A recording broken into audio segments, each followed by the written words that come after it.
एक शाम ईशा और सोलेमन संडे स्कूल से घर वापस जा रहे थे। ईशा ने देखा कि सोलेमन बहुत खामोश है।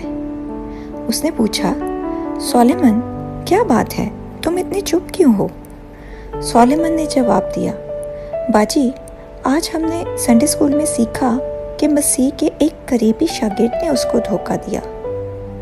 क्या आपको पता है कि यहूदा इस्करियोती यीशु के चुने हुए 12 शागिर्दों में से एक था और उसके अंदर शैतान समा गया। उसने सरदार काहिन के पास जाके उनसे कहा, अगर मैं मसीह को तुम्हें पकड़वा दूं तो तुम मुझे क्या दोगे? सरदार काहिन ने उसे 30 चांदी के सिक्के दिए और वो 30 चांदी के सिक्कों में खुदा को धोखा देने के लिए राजी हो गया। ये बात सुन के मुझे बहुत दुख हुआ। ईशा ने कहा, बिल्कुल सही सोलेमन, यहूदा इस्करियोती ने यीशु मसीह को धोखा दिया।